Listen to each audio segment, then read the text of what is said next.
California is under a lot of pressure now to lose that special status it's always had, to go ahead of federal regulations. Can you tell us what's been going on in recent months and how much pressure is California under? Yeah.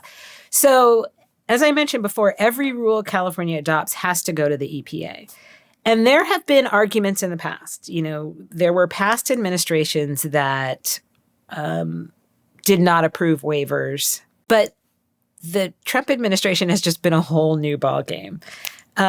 This one more so than the last one? Or was last one, this one I would say is more effective at it. It's a really good example of where if the US leans in, the world starts to take things more seriously. And if the US decides to do the exact opposite and smash things, then it's very effective at that too.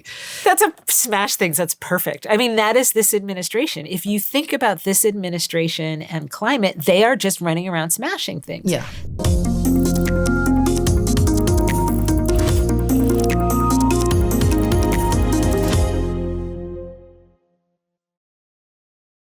Hello, I'm Bryony Worthington, and this is Cleaning Up. My guest this week is Liane Randolph, who has just stepped down as chair of the California Air Resources Board, or CARB, having been appointed in 2020 by Governor Gavin Newsom, and also after serving on the Public Utilities Commission for 6 years. California has a legally binding target to reach net zero by 2045, and during her time on both the PUC and CARB, significant policies were introduced to reach that goal. However, at a national level, the US has now done an abrupt about-face on climate and is busy tearing things down. So I wanted to ask Liane about how this is impacting ambitions in California. I also wanted to find out a bit more about the ambitious transport electrification mandates that the state has used to kickstart mass production of EVs and the implementation of California's whole economy cap and trade system, both of which CARB oversees. And as questions about the cost of living and affordability loom large, I wanted to explore whether she believed a pragmatic reset might be needed to secure political will for climate ambition in the future. Please join me in welcoming Liane Randolph to Cleaning Up. Liane, thank you so much for joining me here today. It's a delight to have you on the show. I wondered if we could kick things off, as we always do, by asking you to introduce yourself in your own words, please. Sure. My name's Liane Randolph. I am a lawyer by trade, and I have spent the last 14 years in California state government, leading the last 5 years. I led the California Air Resources Board. The previous 6 years, I was a commissioner on the California Public Utilities Commission. And prior to that, I was general counsel and deputy secretary for the California Natural Resources Agency, which is the agency that oversees all of the state agencies that manage our resources, including CAL FIRE, including the Department of Conservation, which manages oil drilling in the state, state parks, coastal commission, several other agencies. Wow, that's a really long career in public service. So thank you for that. And tell us a little bit about when you kind of realized the environment was something you cared about. So you trained as a lawyer, and what led you to the environment?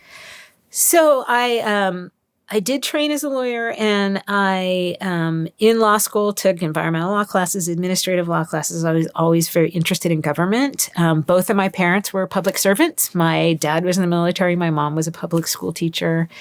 I started working in corporate litigation and realized very quickly that that was not for me.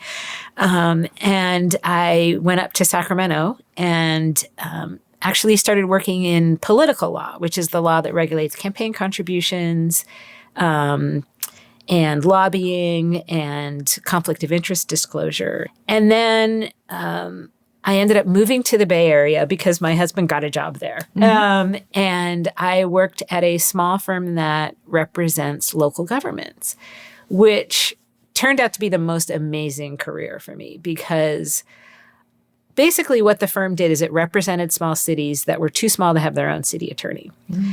So we would serve as city attorney for these communities. And we got to do land use. We got to do contracts. We got to do police and fire, personnel issues. It was fascinating. And I really liked the variety and the pace. That's where I really started working on those kind of key environmental issues. And then I was appointed to chair the Fair Political Practices Commission by Governor Gray Davis. And it was the beginning of his second term. And for those of your listeners who don't know, approximately 2 or 3 months after I started as chair of the Fair Political Practices Commission, a recall election qualified on the ballot, and the governor was recalled and replaced by Arnold Schwarzenegger. And what was the reason for the trigger for the recall? Was there some scandal, or was it just... There were two kind of key issues. The first is there was an energy crisis in California that was the result of a fundamental restructuring of the energy regulatory retail market. Was this around the time of Enron? This was Enron. Yeah, okay. This was Enron, right? Okay. And a lot of people unfairly, I think, placed, the responsibility for that on Governor Davis. And the second issue was there was also a vehicle license fee increase that was passed in the first Davis administration. So when Governor Schwarzenegger ran his campaign, he ran the campaign very aggressively against the vehicle fee, the vehicle license fee. And that was a very cautionary tale because it was classic, he raised your taxes, you need to kick him out of office. Yeah. And he failed to regulate markets. Like he right. Yeah. Right. So because the chair of the FPPC cannot be removed because it's supposed to be a non-political position, I just finished serving out the term. Even though there was a completely different administration, a completely different governor. So you've got this passion for the environment. You've been exposed to all sorts of different types of law. And then you start at the Public Utilities Commission. And for our listeners, I mean, this is the regulator. It regulates almost it's like in the UK, for example, we'll have a regulator of the electricity markets, Ofgem, and we'll have a water regulator, Ofwat, a communications regulator. It's all separate. But the public utilities is a huge regulator, right? Yeah, it has a huge portfolio. So it is responsible for investor-owned utilities. And so that includes electric utilities, it includes gas utilities, and it includes water utilities. Now, there are many water utilities in the state that are public utilities. And so the PUC does not regulate those. But it does regulate those private water utilities. And it regulates, Pacific Gas and Electric, San Diego Gas and Electric, Southern California Gas, which is most of the gas customers in Southern California. So it has a very wide, and of course, Southern California Edison, which is the large electric utility in Southern California. It also regulates transportation network companies. So that includes Uber and Lyft. It regulates what are called charter party carriers, which are limo companies. So they've just had this really kind of very broad portfolio. They do not regulate publicly owned energy utilities. So for instance, the Los Angeles Department of Water and Power is not. The Sacramento Municipal Utilities District is not regulated. Right. So those are the biggest examples. Yeah. So we'll come on to talk about energy in a bit more detail. But so you leave there and then you join California Air Resources Board and become the board chair. And just for our listeners again, CARB, as they're known, they are the implementing body of Cal EPA, Environmental Protection Agency, and you look after some specific policies that are about air quality and climate, right? Yes. Do you want to tell us a little bit about their oversight? Yes. So the Air Resources Board has responsibility for mobile sources of air pollution in California, for air toxics in California, which can be emitted by either mobile or stationary sources. Other types of stationary sources are regulated by local air districts. So local stationary sources that have to get what are called Title V permits to be able to do things that potentially emit pollutants under the Clean Air Act. Those are the local. But CARB does, because we have air toxics authority, sometimes there's some overlap there. And then we were also, when the first significant climate law in California was passed, we were also given responsibility under AB 32 to implement the state's climate programs. And so that includes doing what we call a scoping plan every 5 years to figure out our overall strategy for meeting our climate goals. And it also includes authority to run specific programs to achieve our climate goals, including what is now called the Cap and Invest program, including the low carbon fuel standard. We also implement quite a bit of incentive programs that spend either cap and invest funds or other types of funds that the legislature allocates to us to further those goals. Right. And we just to sort of put this in context, California has a legally binding target to get to carbon neutrality or net zero by 2045. Correct. Which is, I think, after Finland, probably the most ambitious target there is globally, certainly 5 years ahead of the UK's target. And so that is written into a bill. So it's the legislated target, and you also have a 2030 target, don't you? Yeah, as part of that. Yeah, 40% below 1990 levels by 2030. So it's 40% below 1990 by 2030. And how are things going at the moment? Is California on track? I get that question a lot, and we have met all of our targets up until this time. We started with an initial target in 2020, which we blew through, 6 years early. Oh, so blew through as in you overachieved. Oh, yeah, we overachieved. And now, there is a scenario under which we would be able to meet the 2030 target. However, that really depends on implementation. And given a lot of what's happening at the federal level, the implementation of that is definitely at risk. We have done really well in the energy sector. We've achieved a lot of reductions in the energy sector as a result of early policy decisions and policy decisions that have been carried through up until today. And continue to be carried through. And those are mostly around clean electricity, right? So right. Is it a clean electricity standard, or is it more of a kind of like renewables incentive scheme? That's because, there are now periods where California's just solely clean, right? It's because it's got nuclear and it's got renewables across different types of renewables and a lot of batteries. Yeah. So what was the actual policy mechanism that got those investments into the market? There were several different programs. Probably the most critical was the Renewable Portfolio Standard, which required utilities to purchase renewable energy in defined amounts, defined types. That policy has shifted somewhat. It's still in effect. They still have those requirements. But the legislature adopted a bill, I think it was in 2018, called SB350, which established a particular type of planning process that is geared towards the greenhouse gas emissions reduction target. So the Air Resources Board, as part of the scoping plan process, has the responsibility to set a target for how much greenhouse gases need to be reduced on that path to meeting the 2030 goal.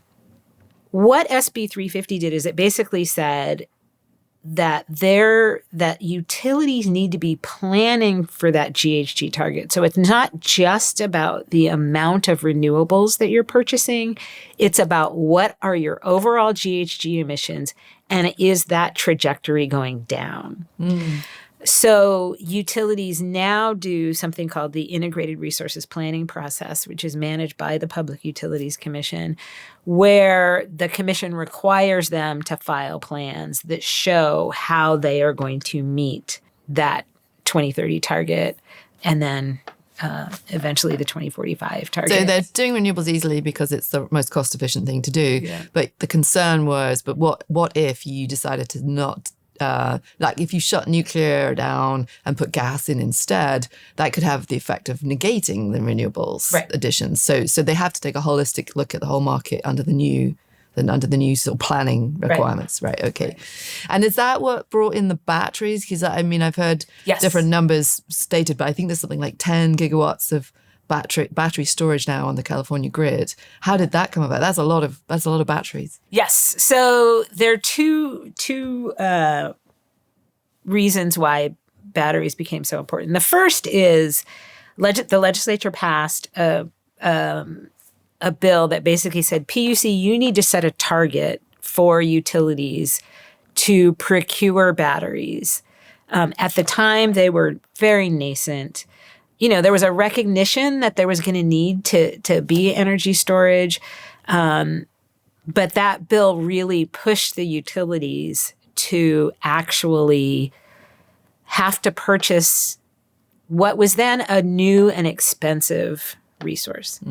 And so when I first started at the PUC, one of my first votes was finishing up the process that the PUC had started to determine what that target was going to be and to require the utilities to actually get that target implemented. So that sort of kicked it off. And it became very clear once the integrated resources planning process started that having resources that could come in and meet the attributes that the gas facilities were going to meet was going to be critical. I mean, there's no way we would be able to meet the GHG targets without, to your point, figuring out how to not build new gas. And there was also the duck curve, wasn't there? The famous California duck curve. Of course, right? The duck curve. And that was the duck curve, because this is the big rise of solar during the middle of the day, right. And then the falling off when in the evening when most people come home and start switching ovens on, and so was that already starting to show as a feature of grid management? Oh yes, no, it was definitely something that the grid operator was raising alarms about. And so in the integrated resources planning process, basically the way the process works is that the PUC models what's going to be necessary, in 10 years. And so the duck curve sort of goes into that model, right? Because what that model is looking at, it's looking at cost and it's looking at what attributes are going to be necessary on the system every hour of the day. So there's 8,760 hours in a year. And that planning process looks at that and says, okay, what are the resources that are going to need to serve load at that time and that will support the GHG target? Wow. And so, it was very clear. You had the grid operator saying, hey, this is what we're seeing in real life. You had this planning process kicking off that was taking into account, cost and reliability. And it's, the initial plans showed a significant need for batteries. And so utilities were already procuring it, but sort of going through that planning process really kind of emphasized that A, it was important, and B, it was cost effective. Yeah. I'm listening to this and I'm thinking sort of in my head about how it compares to the UK. And what's remarkable to me is the degree to which you have a public regulator who is making plans and doing its own modeling, it's coming up with scenarios and it's picking technologies and it's setting targets. And for the longest time, the UK post-market liberalisation left it all to the market, really. There was very little in the way of public direction of the market. We set some long-term goals, but there's always this conflict between energy pricing, security, and environment. And it was not being dealt with in this way of like a very detailed, sensible plan. And now we've created a system energy operator, which is a kind of government body.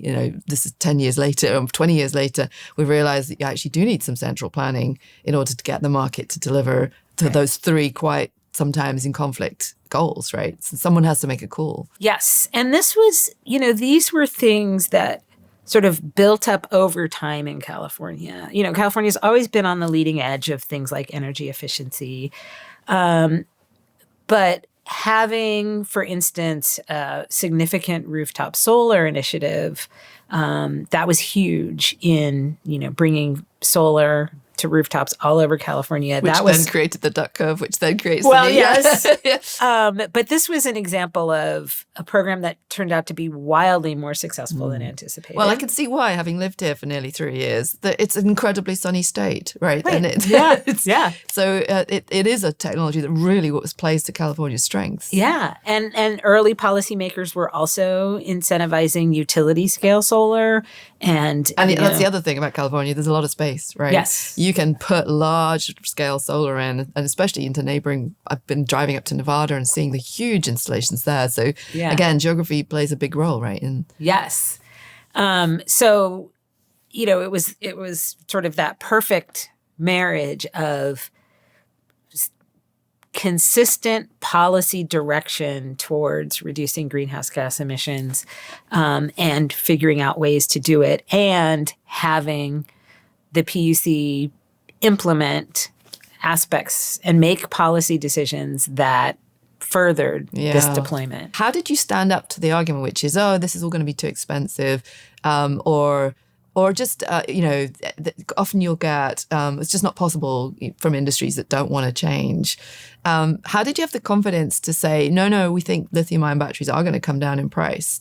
So that's why the legislature said, PUC, we want you to set a goal. We want there to be a storage goal, and we want you to set it.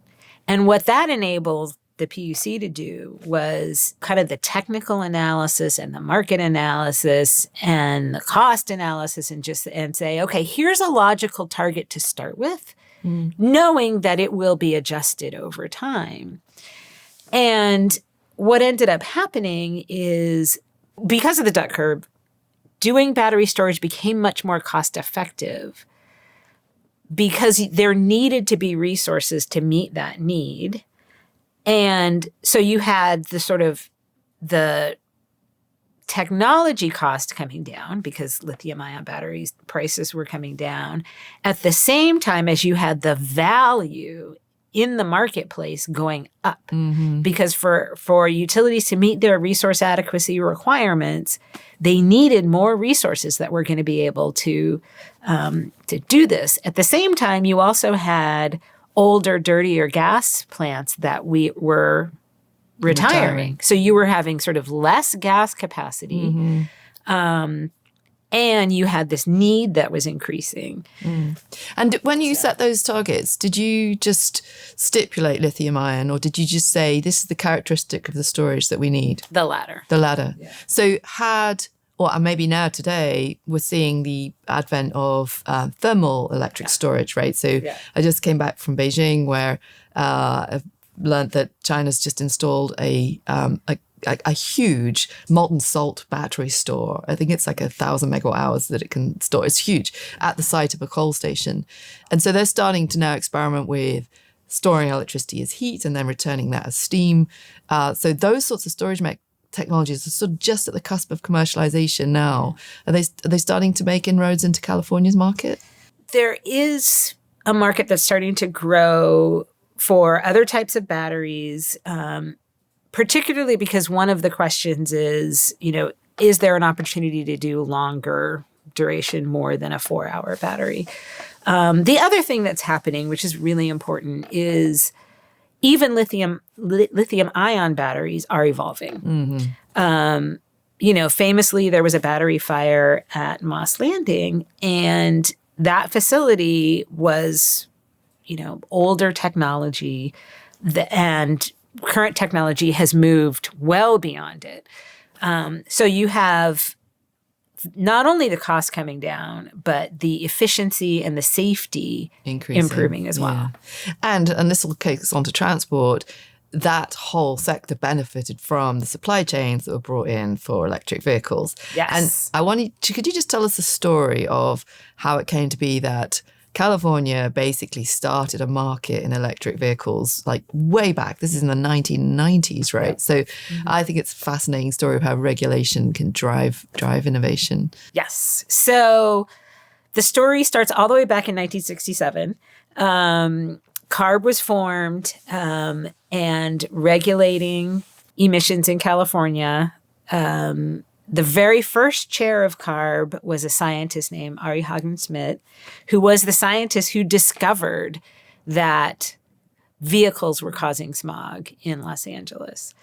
Did he need to discover it? Was it not obvious? Or no, it's interesting because, so if you think all the way back to like some of those things that happened in London, the pea super smogs. Yeah. Well, LA almost got to that level, right? It's in a basin. And they didn't have quite the sort of, the horrible death toll from some of those critical events in London. But so a lot of the thinking at the time was that was the result of these big industrial facilities. And Dr. Hagen-Smit was the person who kind of said, I don't think it's just the big factories. And he did research to figure out that these vehicles were emitting NOx, and NOx was a precursor to smog. And that was a significant cause of air pollution in the LA basin. And so he was sort of doing that kind of at the local level. And then CARB was formed. And then the Clean Air Act, the Federal Clean Air Act, the sort of the most significant version of the Federal Clean Air Act was adopted in 1970. And one of the battles that took place, sort of the political battles around that law, was the fact that it would step in and preempt California. And that California's sort of, regulatory structure that they had just built would just be, preempted by federal government. Which would probably be weaker, right? Because they had to apply for the whole country. And so a provision was added to the Clean Air Act saying that California could regulate emissions in a more strict manner than the federal government. Well, the same as or more strictly than the federal government. In order to do that, when California passed a rule, they would submit that rule to the US EPA. The US EPA's job was not to redo the whole thing and rethink the whole rule. It was to simply determine, is it necessary for California to meet its Clean Air Act requirements? And is it arbitrary and capricious? And so that is what gave California the authority to set its own emission standards. And so throughout the 70s and 80s, California took various steps to regulate NOx emissions from vehicles, to regulate other Clean Air Act pollutants. It introduced the catalytic converter. Did it also introduce those very clever nozzles you have? Yes, the vapor recovery system. Yeah, the vapor recovery. So as a European, it's quite remarkable. When you come to an American filling station, there are no fumes. You can't smell the characteristic awful smell of petrol. You don't need to keep your windows up and tell your kids not to open the windows because the nozzle does it for you. In Europe, we don't have that. So you're inhaling these benzene chemicals that are actually linked to really bad health impacts. And I always think, why is it that Europe, which is supposedly such a progressive area, hasn't actually had the same requirements? And it exists in California and now I think all over America. Not all over America. Oh, okay. Because there are I was in Salt Lake City not that long ago, which has particularly bad air quality in the wintertime. They do not have them. They do not have vapor recovery systems. Just sitting there going, that's crazy. Yeah. Well, it's equally crazy in the UK and Europe. So other states can follow California's rules if they choose to. So there's a separate section of the Clean Air Act that says other states can follow California's rules or the federal rules. They have two choices. They can't do their own, but they can follow California or feds. And there was a period when you couldn't do much more with the end of pipe, right? So you needed to then incentivize a whole new type of vehicle, which is the EV. Right. And there's a moment, isn't there, when General Motors introduces an EV very early on? Yeah. So the other thing about when you're doing regulation, you have to show under, our rules, you have to show under a lot of case law as well, but you have to show that it's feasible, that you can, there's a path. In 1990, California, for the first time, said, we are going to have a requirement for zero-emission vehicles to be produced. And that requirement is going to be an increasing percentage over time. It was very, very small percentage. And one of the sort of challenges with regulations like that, where you're kind of pushing technology, is that there's an opportunity for opponents of the technology to say, wait a minute, this is not going as planned. This is not progressing as much as you said it was going to, and it's not feasible. And here's the reasons why we think it's not feasible. And famously, that's kind of what happened for a few years with the EV requirements, where the auto industry was, basically pulling back. GM had done the EV one. They were pulling back from... Well, they famously recalled it and then scrapped them, literally kind of collected mashed them back. them up. Yeah, they wouldn't even collected allow them them to stay in the market. Yeah. So there was then this period where the measures got watered down. Yeah, yes. And then sort of CARB got its footing back and, with a series of rules, continued to push forward both cleaner combustion engines and really started to see that it was feasible to do these increasing percentages of zero-emission vehicles. And so the important thing about these rules is that CARB did something that was very groundbreaking at the time and said, vehicle, OEMs, what we call OEMs, original equipment manufacturers, OEMs, you have to produce a certain percent of zero-emission vehicles. But if you can't and someone else can, then you can buy their excess regulatory requirement and use it as your own. Yeah. A traded mechanism, essentially, introducing a marketplace into a mandate. Right. Which you innovated, right? That was a CARB innovation. Right. Yeah. So, two very sharp engineers who were, developing a really sexy, groundbreaking, small EV roadster. Yeah, this is the original Tesla. The right? original Tesla. Sporty, very high end. Yeah. They looked at the regulatory scheme and said, that will help finance our vehicle. Yeah. Because every EV we produce, because we're not making combustion vehicles, we can sell those credits to other people. And that is the beginning of the story of Tesla, basically. Yeah. And that revolutionized the industry generally because, they were working with companies to make really efficient batteries. They were making cars that people liked, that they thought were cool. And they were getting the charging infrastructure right as well. And they were doing the charging infrastructure themselves. Yeah, no, it's a great story. Cleaning Up is supported by its leadership circle.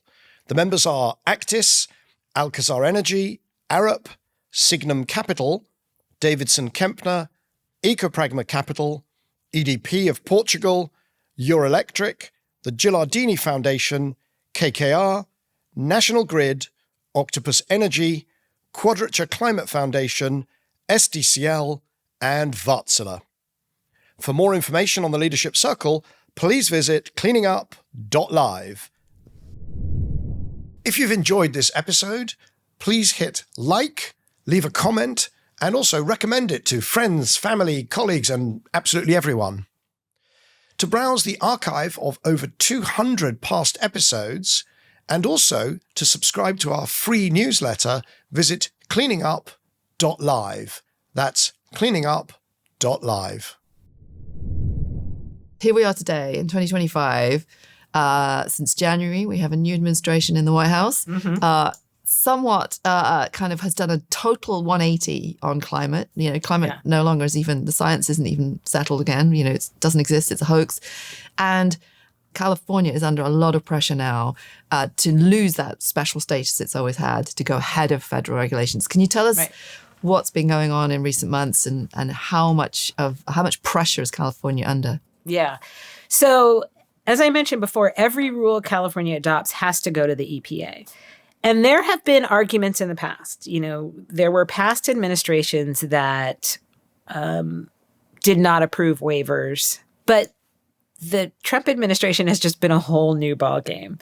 This one more so than the last one? Or was the last one, this one I would say is more effective at it. So the last one, they did repeal waivers, and we took them to court, and we were able to not lose too much because we kind of kept moving. We took them to court, and and then after the election, we were able to readopt.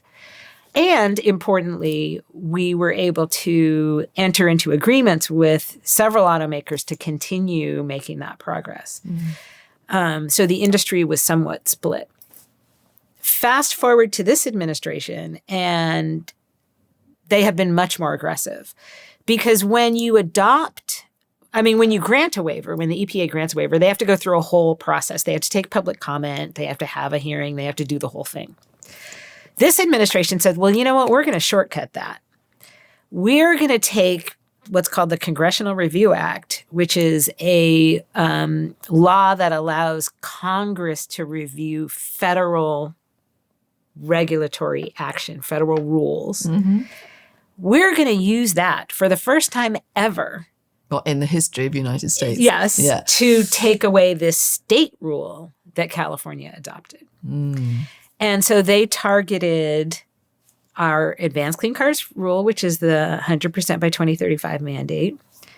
They targeted the Advanced Clean Trucks rule, which is something that was adopted even before I started. It was adopted back in 2020 to have certain percentages of heavy-duty, medium and heavy-duty vehicles zero emission. And that rule did not go all the way to 100%, recognizing that it's a more complex industry. Third, they repealed the waiver for something we call the omnibus rule, which is a suite of combustion engine rules for medium and heavy duty. Has nothing to do with zero emissions. It's, standard combustion regulation. And as a gift to the truck engine manufacturers, they repealed that waiver as well. So here we are then. And are you now countersuing that? Yes. So all of that's in court. Right. And in the interregnum, when there's a court dispute, how do companies know what to do? Like, do they carry on complying with yours? Do they just stop and hope that, or what happens? So CARB has an emergency rulemaking going on right now that basically says you can certify to the rules that were subject to the waiver, or you can certify to the old rules that were in place. We're essentially sort of bringing those old rules back into place to make it clear that you do have to have an engine certified in California. You can't just sell vehicles in California without having them certified. But we will certify, to this older, less ambitious standard that precedes this new waiver. Right. They haven't repealed that old one, then they couldn't do that. Okay. We would argue they can't do that, but they reached back and tried to get ACT, which was what's ACT? So ACT is the one that was adopted in 2020. Oh, which is the large trucks. Yeah, and had already been in effect. Right. And was already being complied with. So that's in the courts. It's in the courts. And what does this do then for your modelling? Right. You said at the start you've got this 2030 target, you've got this 2045 target. Your models presumably have a bit in there about transport decarbonisation and electrification as a really good way of getting there. So you're going to have, are they going to also, they can't do anything about those headline targets, can they? No, they can't challenge those. Right. Those are allowed because states have jurisdiction over their own standards. So what are you going to have to, this is a big chunk of the problem, right? That's a great question. And I think it's an incredibly critical question for a couple of reasons. First, yes, it does significantly impact our modeling for reaching the 2045 goal and the 2030 target. Second, it also impacts our Clean Air Act responsibilities, and it impacts them in two ways. One is the obvious way, which is the federal government has enforcement authority if we don't meet our Clean Air Act standards.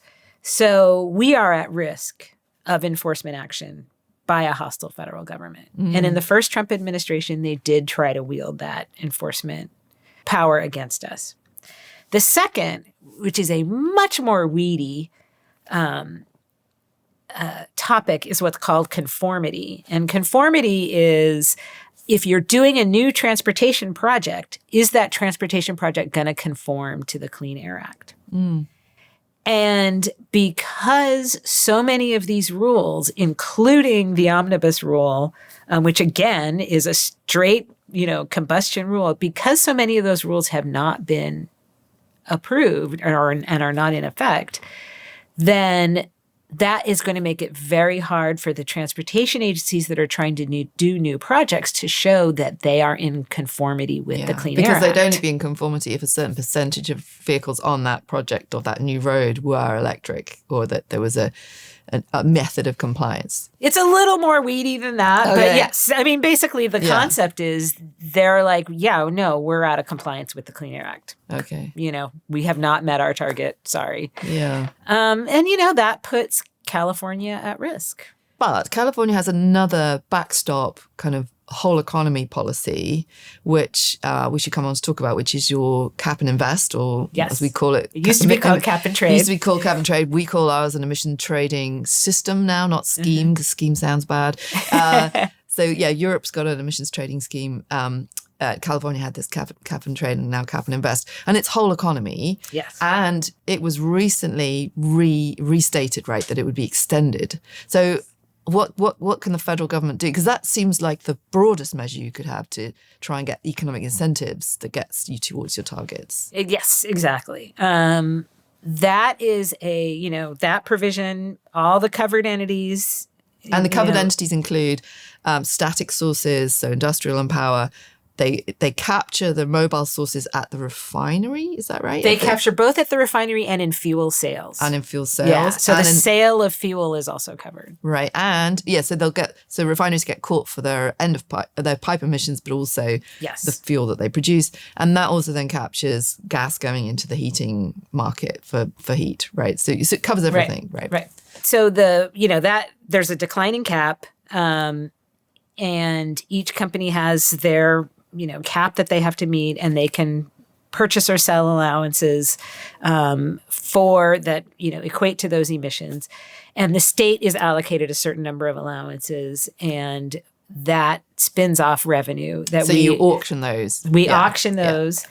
That spins off revenue that we are able to use for, famously, our high-speed rail project. We'll come on to that. But also for other greenhouse gas reducing projects, including vehicle incentives, including community-based mobility projects. We funded bike sharing projects. We funded car sharing projects.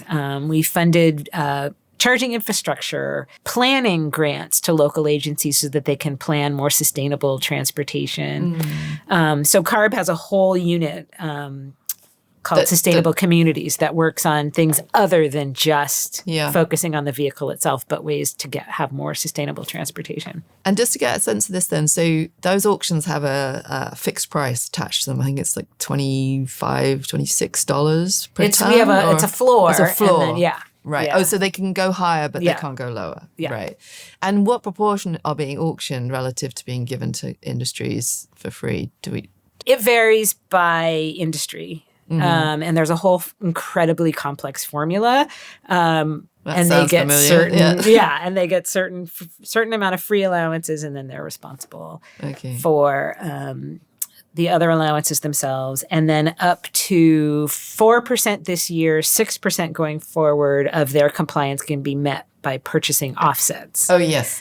And that's important because you introduced incentives into non-energy sectors, like agricultural sectors, but you did it in quite a closed way, right? You didn't say any old offset will do. Right. You chose 3 or 4 really kind of the most easily provable that they were real kind of offsets, right? Yeah. So we have to, in order to use offsets in the system, you have to use what are called compliance offsets, which are offsets that we approve that are, consistent with the protocol that we approve. So we have a limited number of types, of protocols. Forestry is by far the biggest one.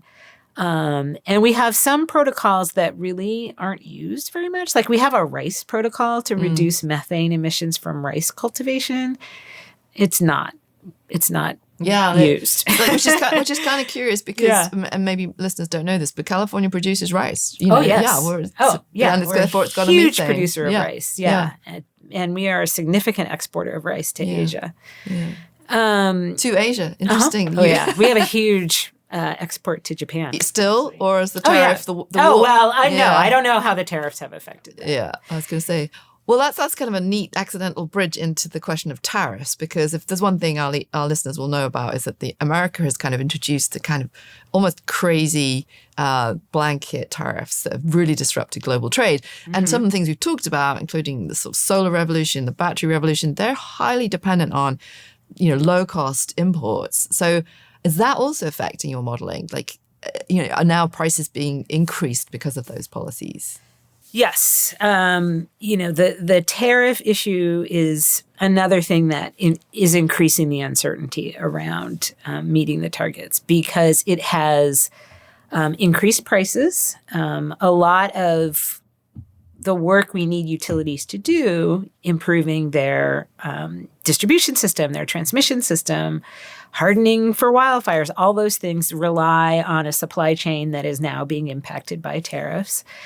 It just increases the uncertainty. It also, one of the interesting things about this time in California is that for the first time, we are trying to increase electricity use. For many years, it was electricity use should go down. It is going down in California, energy efficiency.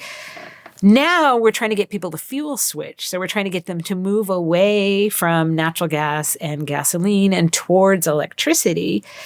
And so having prices increase for the kinds of equipment that people need to buy for themselves, as well as the equipment the utilities need to buy and the things that they need to do to scale up and increase capacity, have been affected by tariffs. And, Governor Newsom has been very vocal about the impact that tariffs have had on the economy in California and on the goals that we need to achieve in California. And this is a topic that's coming up everywhere. Affordability is now the big political moment that we have to address. Right. And as you mentioned, there's a lot of going on. I mean, California has high electricity prices, and a lot of people who are trying to seek to slow down climate action will say, oh, well, look, California, everyone's paying because of the renewables. But actually, a lot of that increase in costs is partly just the rise in gas prices, right? Which is because we're all paying market prices rather than the actual cost of production. And you've got this requirement now for fire safety that the transmission company is having to underground a lot of the infrastructure, which is very, very expensive to do.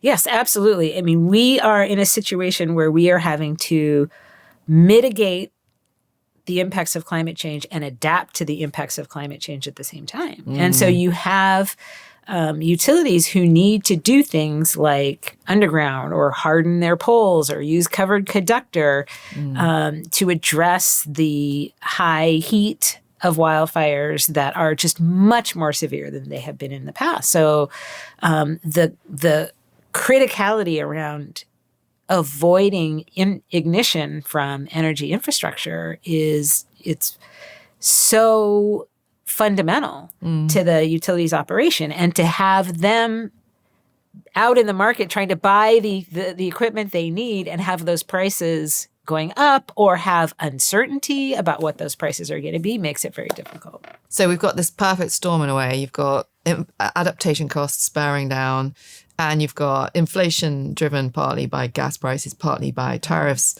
And then you've got these targets that you're still having to bring in incentive schemes and incentives, because even though once you get to an electrified system, it'll be more efficient. It is the ultimate efficiency measure, right? You stop burning things, you start using electrons, you get an inherent benefit of efficiency, but you need higher capital investment to get there. Right. So is this, what can California do to kind of address this affordability question? I mean, it does feel like there might need to be some sort of pragmatic reset, perhaps, maybe not get away from climate, but just to perhaps find ways in which people can really benefit, speed up the arrival of the benefits, which should be over time that their bills are reduced.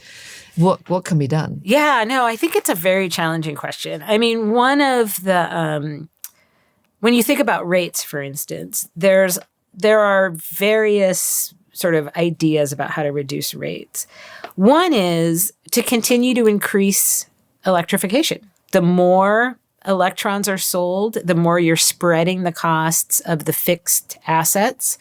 And so encouraging electrification will drive down the costs of providing that electricity. And when you talk to the big utilities, they say, yeah, we can see a path where as usage increases, costs will come down. Secondly, California has had ratepayers bear some of the costs of some of these sort of more innovative strategies. And, one possibility is to think about, well, maybe the ratepayers shouldn't necessarily be the ones to pay for some of these policy decisions, having cap and invest funds or having general fund pay for that. That's a conversation that is happening in the legislature. They have made some changes and they have moved some programs off of customer bills. And I suspect some of that will continue. And, I think the challenge is that the fossil fuel is so subsidized that it's hard to compete. Yeah, well, you have very, very low fossil fuel prices in America. Right. You don't, to fill up your car is nothing like as expensive as Europe. Gas is being, imported very cheaply, presumably from neighboring states by pipelines. It's kind of affordable. If electricity remains high relative to those other two very cheap commodities, you're going to struggle to get people to electrify and want to pay more for the thing that's most expensive in their lives, which is electricity. Well, the other thing I would say is that the cost of driving in California, if we're thinking about vehicles specifically, has gone down over time because vehicles are so much more efficient. And there are so many more choices. It's cheaper in many instances.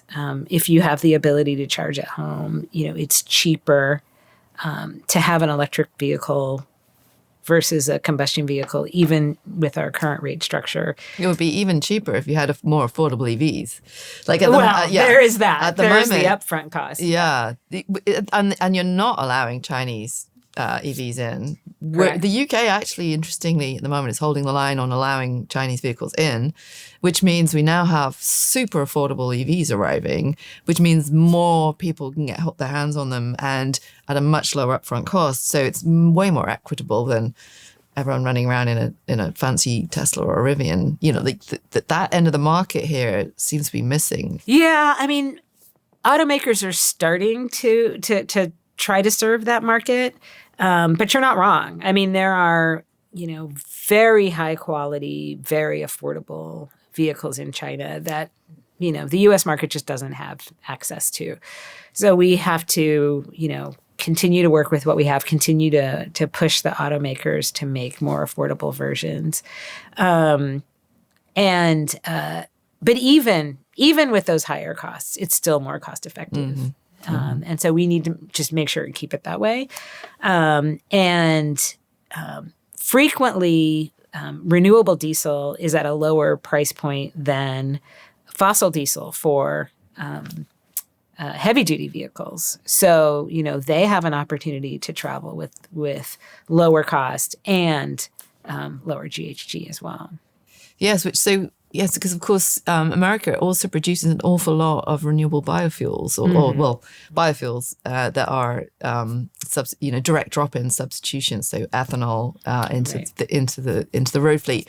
One thing that's interesting to me is these cascading sectoral advances happen. So batteries get developed for laptop computers, which then mean that they're more available for EVs, which then means they can do lithium-ion storage. And then I see a similar cascade where we're going to electrify transport, or the majority of it, which will release a lot of ethanol into the market. So once the ethanol's released, which sectors could make use of it? And I'd argue if you can refine it into jet fuel or refine it into a marine oil for sale to shipping, that gives you another, cascading effect. Right, absolutely. I mean, as in our scoping plan, we talk a lot about sort of the hard to electrify sectors, like aviation, like marine, like heavy industry.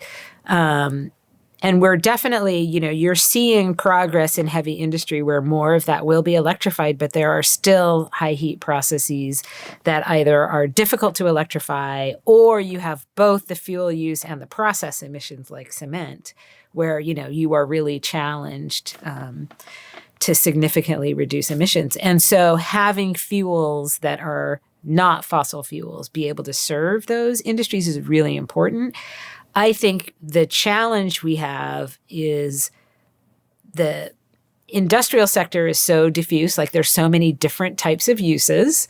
And also the regulatory structure around marine fuels and aviation fuels makes it more challenging. And in fact, it is just a tragedy that the International Maritime Organization was making progress on, having climate goals for international shipping, and the United States has been doing everything they can to squash it. Yeah, we just did an episode on that with Professor Tristan Smith, and it's a really good example of where if the US leans in, the world starts to take things more seriously. And if the US decides to do the exact opposite and smash things, then it's very effective at that too.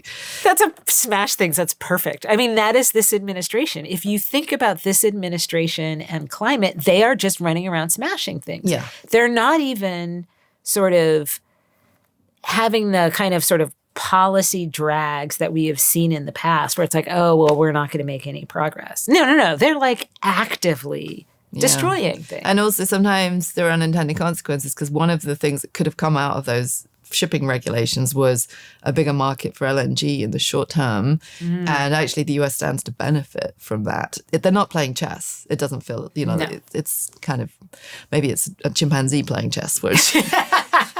Anyway.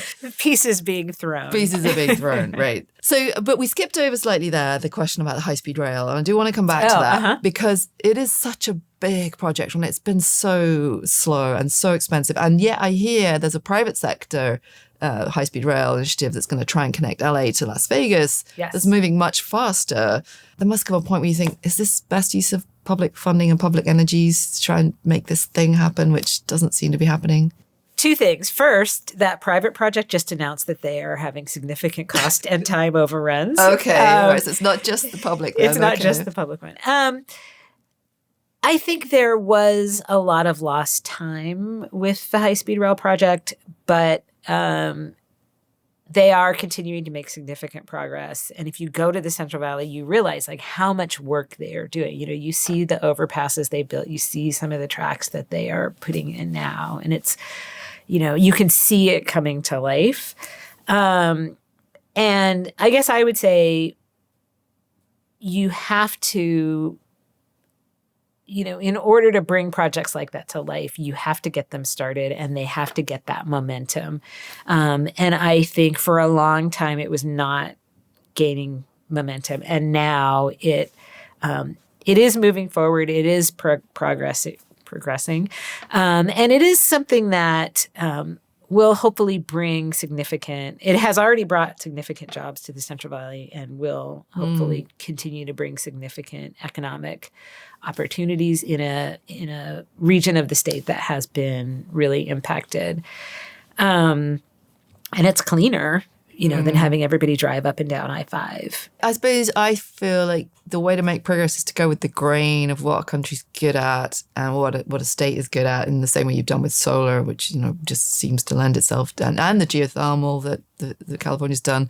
I'd argue you should get back into nuclear, which is currently banned. But another strength that you have is aviation. Yes. And for me, the promise of short-haul hybrid electric planes if you could lean in on that, that would speak to what America's great at, first of all. Like aerospace innovation is just, there's a storied history in California. And it fits with the geography. We did an episode with Hot Aerospace, who have got these 4-prop planes. Yeah. 2 of them are running on jet fuel, 2 are running pure battery. They have a range of 800 miles now because of those range extension, hybridized design. Like I just hope that they'll get through their, various development gates. And they've come to America, left Sweden to come to America because they know this market could make it happen. Yeah. So I would just love there to be a kind of centrist, progressive, pro-development, because if we get planes back serving regional airports that are clean, that are quiet, that are running on electricity, that's an economic development opportunity. And it also can take the pressure off everyone having to live in the Bay. We could all maybe live in Tahoe or wherever, if there's infrastructure and transport is an unlocker of economic development, I get the feeling aviation can move a lot faster than rail in this country.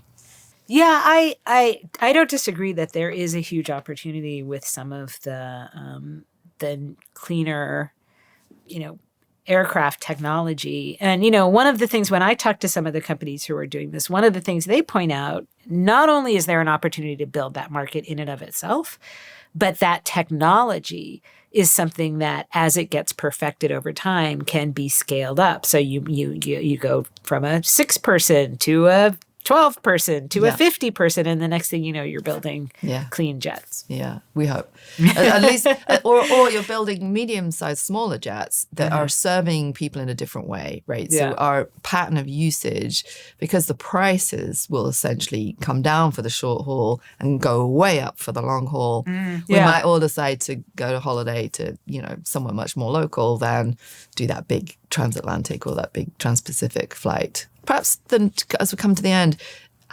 so you described a process of planning that CARB does and that the state does. How sophisticated is that able to take a view out, like to 2045 is still quite a long way away. Yeah. How many scenarios are you able to run? How often do you do these scenarios, and how many scenarios are you able to look at? Right. So the last scoping plan that we did was in 2022. So that modeling was done, like 2021. And we sort of, for the purposes of the scoping plan, we took kind of 4 different scenarios. And, 2 of them had an earlier carbon neutrality date, I think it was 2030, and then 2045. And different models had different sensitivities around sort of what sectors do you prioritize and what investments do you put into them. And of course, we always do sort of what if we just did the status quo? What would happen? We do that as a scenario. And I think there's a couple things that are clear in that modeling. First of all, it's hard to predict what new technology would be, but it is easy to say that there are situations where new technology is going to be needed. So, for instance, it's going to be really challenging to meet our goals without carbon capture, which is a technology that exists, but it's not heavily used. Well, it's not really used in California. And this is carbon capture on gas you're talking about here. Yeah. And then direct air capture. So that features in your plans, even though it's going to be like just a net cost. Like there's no upside to doing DAC. Well, with direct air capture, like I was saying before, there are certain facilities like cement that have no path at this point. Unless you shift off. You have to get off limestone, basically, and use a different aggregate. Yeah, which is it is possible. It's possible, but it does involve a lot of technology and cost. Well, it involves the incumbents having to write off their assets, actually, because a lot of cement producers are really, they're limestone quarriers who have got land banks. So this is the case in Europe, where really, if you're a cement producer, you're a limestone quarrier. And to give up on that land bank that you have and then move to a wholly different system of production is just, it's too much disruption. It may happen, though, and I'd like to see it happen. But but it's going to take a long time. And if you're looking at 2045, right, you're looking at, okay, how are we going to pave our freeways and build our buildings between now and 2045. Yeah.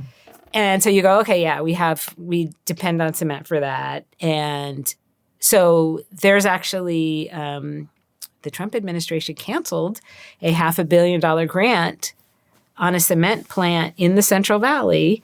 And they were going to match it. It's a Texas-based company, and they were going to match that $500 million. So the federal government put in $500 million, and the company was going to put in $500 million, and they were going to have a capture project on that facility. And that's the kind of thing that, like, you know, our modeling assumed that there's going to be activity like that. And so those are the kind of things that you can identify in the plan, but it's hard to know what exactly the uptake is going to be and what is the pace of uptake going to be. Like, I guess you didn't have in your plan huge federal opposition that's going to make everything difficult. So now the next set of planning is going to have to perhaps be a bit more mindful of those headwinds. But equally, could you run a scenario which is we just want to do more of the cheap stuff and less of the expensive stuff? Like, let's not rush to doing DAC right now, because all that's going to do is push costs up for everybody. Let's just try and speed up the things where we know there's a win-win, which is electrification, right? Yeah, the plan doesn't prescribe sort of the pace necessarily, right? It assumes that we will continue to do what we're doing now. It assumes that we will continue to meet our GHG targets for our energy sector, which we're well on the way towards doing. Yeah. So it assumes that our, battery deployment will continue to increase.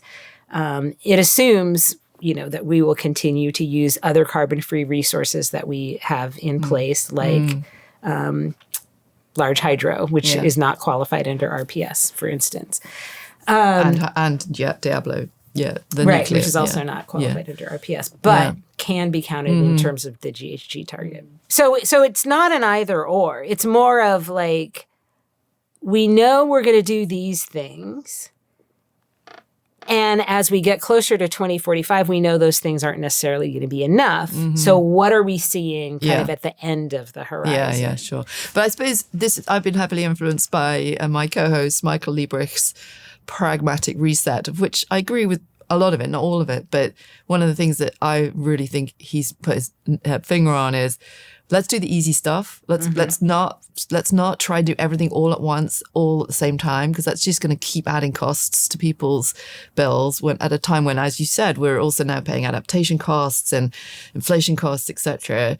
So let's just focus on the easy stuff. Let's not also run really expensive hydrogen experiments, really adding on costs with DAC right now, when at the moment that it's hard to see that can be justified. My pushback to that would be, I think you're generally right in the there's a lot you can do in the energy sector that's pretty straightforward.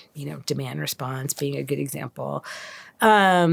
There's a lot you can do in the vehicle sector where we already have the technology, and it's just a matter of deployment. Better, right? Right. However, one of the things that was, I think, beneficial about the Biden administration's climate policy was that they were recognizing that looking around the corner takes time. And so we do want to have at least some investment in what is around the corner. Doing every single thing on the list, you're right, maybe not, not always feasible. But some amount of, we want to have proofs of concept. And first-of-a-kind demonstrations and all those good things, And it's interesting because with direct air capture, right now, it's being deployed on fossil fuel facilities in other states. And it's like, well, why would we want to just deploy it on fossil? Oh, right? You mean end of pipe capture, like carbon capture? Yeah, carbon rather capture. Rather than direct air. Sorry, carbon capture. Yeah. Yeah, that's an example where it's like it's already being used in these states where they don't have any climate goals. Yeah, but they're using it for enhanced oil recovery. Well, right? exactly, which is prohibited in California. Yeah. And hugely problematic. But if if in Nebraska they're gonna use it for these ethanol facilities, or in Louisiana, they're going to use it for EOR. Like, why not try it out on cement in California? Well, because it'll push up the price. That's why. I mean, because it's an end of pipe. Like, there's not going to be it's not like electric cars where, you can see this S curve coming down where it's just going to be better, cheaper, more efficient to run. Even the price point at purchase is going to be lower. With CCS, you're only ever adding a cost onto something that's a commodity that's also quite expensive. But you're assuming that there is going to be something transformational in the cement industry that makes it not. That's going to take a longer than I think. I think we'll get there. Or I guess the other way out is using more land-used sinks, or the offsets that you described. Maybe California should push hard on methane from rice because. Yeah. That is something that you do. You've got the technology. You've got all these brilliant scientists in all these academic institutions. That could be something you double down on because it's here and deliverable and measurable. Yes. I mean, that is something that, we have, Governor Newsom has been really supportive of how do we reduce emissions from natural and working lands, and how do we, make them carbon sinks. Our modeling shows that in the short term, they're going to be carbon emitters. But there is potential in the long term if, as you said, we take those opportunities in different agricultural sectors and with offset programs. How do we take those opportunities to turn all this land we have into carbon sinks? Thank you so much. You've been so generous with your time. We covered a lot of ground. And I'm sure there are a dozen questions we didn't cover. So thank you so much. I'm really looking forward to staying in touch and following and watching what California does next in this new world that we're in. Well, thank you for having me. It was a great conversation. So that was Liane Randolph, former chair of the California Air Resources Board. As always, we'll put relevant links in the show notes, including to episode 194 with Anders Forsland, CEO of Heart Aerospace, who's working to commercialize range-extended electric aeroplanes in California. My thanks to Evo Creative for hosting us at their studios in Oakland, California, to our producer Oscar Boyd, our video editor, Jamie Oliver, and the rest of the wonderful Cleaning Up team and Leadership Circle members who make this podcast possible. And thanks to you for listening. We hope you'll join us next week for another episode of Cleaning Up. Cleaning Up is supported by its Leadership Circle. The members are Actis, Alcazar Energy, Arup, Signum Capital, Davidson Kempner, Ecopragma Capital, EDP of Portugal, Euroelectric, the Gilardini Foundation, KKR, National Grid, Octopus Energy, Quadrature Climate Foundation, SDCL, and Wärtsilä. For more information on the Leadership Circle, please visit cleaningup.live. If you've enjoyed this episode, please hit like, leave a comment, and also recommend it to friends, family, colleagues, and absolutely everyone. To browse the archive of over 200 past episodes, and also to subscribe to our free newsletter, visit cleaningup.live. That's cleaningup.live.